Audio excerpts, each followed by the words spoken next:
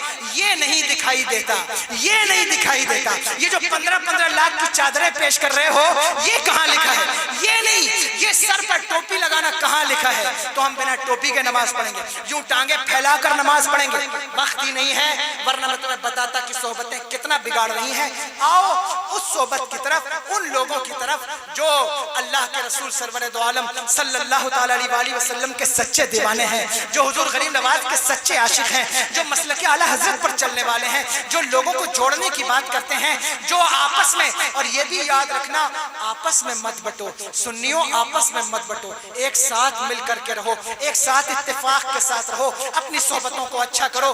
بات لمبی نکلی، عرض یہ کر رہا تھا کہ جو پیر ہوتا ہے وہ یوں ہوتا ہے کہ وہ ایسی صحبت فراہم کرتا ہے اور دوستی ایسی ہوتی ہے کہ یہاں بھی کام دیتی ہے اور وہاں بھی کام دیتی ہے۔ حضرت شمس العارفین جو ہے وہ بیٹھے ہوئے اپنی درسگاہ میں اور اپنے مریدوں کو پڑھا رہے ہیں، پڑھاتے پڑھاتے ایک نورانی چہرے والے داخل ہوئے، سارے طلبہ اٹھ کے کھڑے ہو گئے، حضرت بھی اٹھ کے کھڑے ہو گئے، مصافحہ کیا، ہاتھ چوما، اور جب تھوڑی دیر بیٹھنے کے بعد وہ بزرگ اٹھ کر تشریف لے گئے تو حضرت شمس العارفین سیالفی رحمۃ اللہ تعالی علیہ فرماتے ہیں کہ اے میرے تلامذہ، اے بچوں، تمہیں معلوم ہے یہ کون تھے؟ بچوں نے کہا حضور معلوم نہیں۔ کہا یہ جناب خضر علیہ السلام ہیں، یہ جناب خضر ہیں، جاؤ جاؤ ان سے ملاقات کرو۔ سارے طلبہ اٹھ کر باہر نکلے اور حضرت خضر کے پیچھے دوڑے، ایک بچہ ان کی درسگاہ میں بیٹھا ہوا تھا۔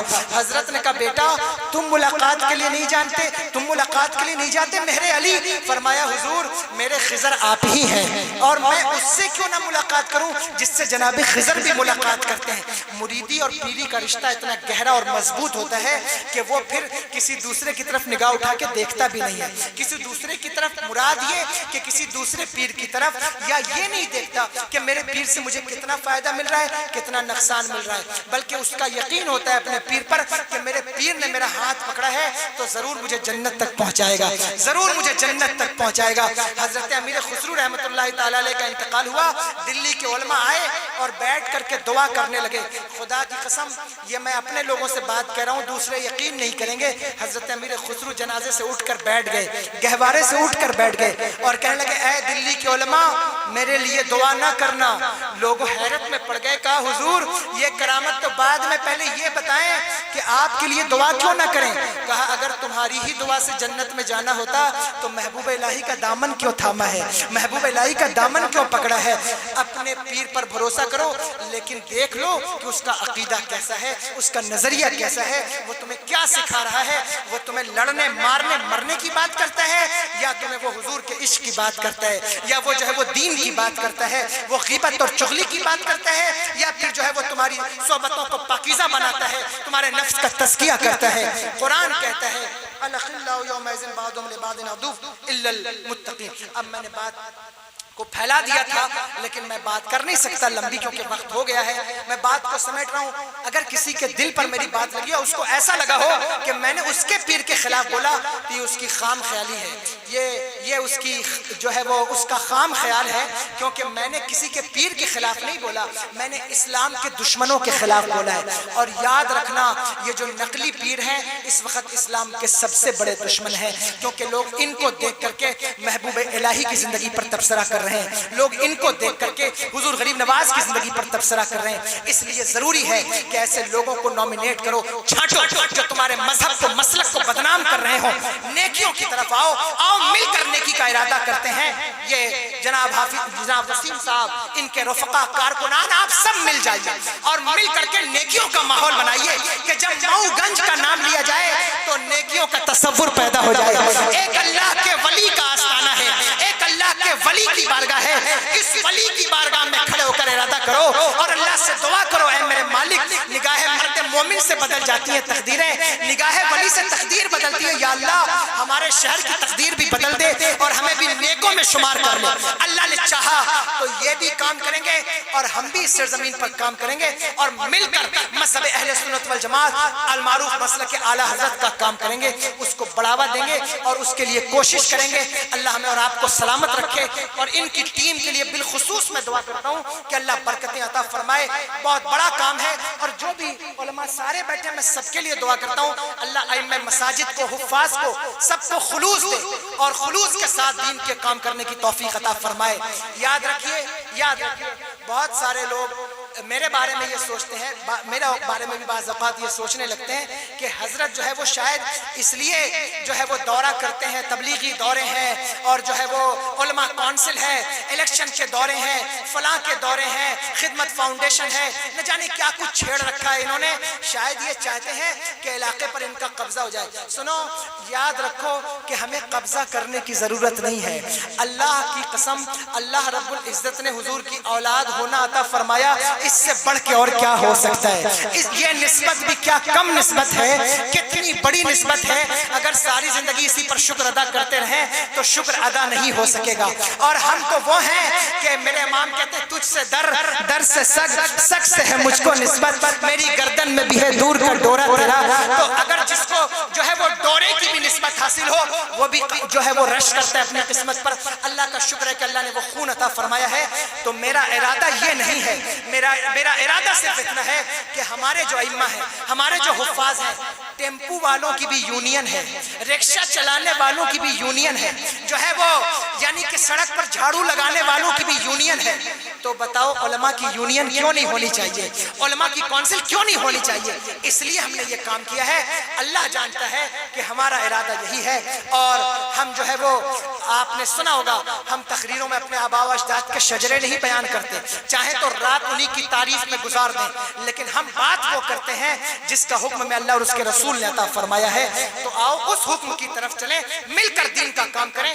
اس تنظیم کا سپورٹ کیجئے, ان لوگوں کا ساتھ دیجئے, اور تمام ائمہ مساجد سے میری مخلصانہ اپیل ہے کہ اپنے اپنے علاقے میں بھی جو ہے وہ اس طرح سے دین و سنت کا کام عام کیجئے. جہاں کہیں سے بھی آپ مرید ہیں, بیعت ہیں, سلسلے اگر سچے سلسلے ہیں تو سلسلے توڑنے کے لیے نہیں آئے ہیں, سلسلے جوڑنے کے لیے آئے ہیں, سلسلے جوڑنے کے لیے آئے ہیں. اور اگر آپ قادری ہیں, چشتی ہیں, نقشبندی ہیں, شاذلی ہیں, رفاعی ہیں, برکاتی ہیں, نوری, کسی بھی سلسلے سے آپ کا تعلق ہو, خدا کی قسم یاد رکھیے گا کہ یہ سارے سلسلوں کی کڑی میرے آقا حضور غوث الاعظم پر جڑ جاتی ہے. اور ہم سب جو ہندوستان میں ہیں تو چشتی ضرور ہیں, بغیر چشتی ہوئے حل نہیں ہو سکتا مسئلہ.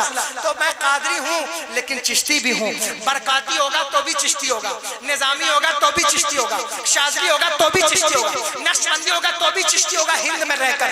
لیکن یہ سارے سلسلے میرے آقا حضور غوث الاعظم سے مل رہے ہیں, کیونکہ ہر سلسلے میں ان کا فیضان پہنچ رہا ہے. میرے امام کہتے ہیں مزرعے چشت بخارا و عراق و اجمیر, کون سی کشت پہ برسا نہیں جھالا تیرا, راج کس شہر میں کرتے نہیں تیرے خدام, باج کس نہر سے لیتا نہیں دریا تیرا. یعنی یاد رکھنا, کوئی پیر اس وقت تک پیر نہیں ہو سکتا جب تک یوں نہ کہے کہ قادری کر, قادری رکھ, قادریوں میں اٹھا قدر عبد القادر قدرت نما کے واسطے. تو ہم سب چشتی بھی ہیں اور قادری بھی ہیں. جس بھی سلسلے سے ہمارا تعلق ہے, سلسلے جوڑنے کے لیے آئے ہیں.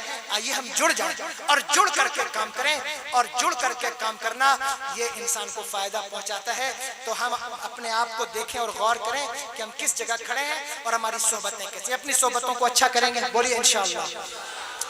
اچھی صحبتیں کیجئے, اچھے لوگوں کے ساتھ بیٹھیے, اچھی بات کرنے والوں کے ساتھ بیٹھیے, جن کو دیکھ کر اللہ یاد آئے. تلاش کیجئے ایسے لوگوں کی. اللہ تبارک و تعالیٰ اس بزم کو قبول فرمائے, اس محفل کو قبول فرمائے, اور جن لوگوں نے اس محفل کا انعقاد کیا اللہ ان کو جو ہے وہ اس کا اجر عظیم عطا فرمائے. جتنے حفاظ علماء تشریف لائے, جتنے لوگ حاضر آئے, جس جس سلسلے سے ہیں, اللہ آپ کو ان سلسلوں کا فیضان عطا فرمائے اور اس محفل کو قبول فرمائے. اللہ تبارک و تعالیٰ ہم سب کی مغفرت فرمائے. استغفر اللہ ربی من کل ذنب و اتوب الیہ. اور یاد رکھنا, اگر کسی کو لگا ہو کہ میں نے کسی کے پیر کا رد کیا تو تمہاری خام خیالی ہے. میری عادت نہیں ہے تنقید کرنے کی. اگر کسی کے بارے میں مجھے پتہ چل جائے تو میں کھل کے بولتا ہوں. چھپ کے بولنا علی کے بیٹوں کی عادت نہیں ہے, تو میں چھپ کے نہیں بولتا. تو میں نے رد ان کا کیا ہے جو واقعی میں جعلی ہیں, نقلی ہیں اور بےہودہ ہیں, ان کا میں نے رد کیا ہے. اللہ تبارک و تعالیٰ قبول فرمائے اور ہم سب کی مغفرت فرمائے. استغفر اللہ ربی من کل ذنب و اتوب الیہ. اشہد ان لا الہ الا اللہ و اشہد ان محمدا عبدہ و رسولہ وما علینا الا البلاغ. حضرات 2 منٹ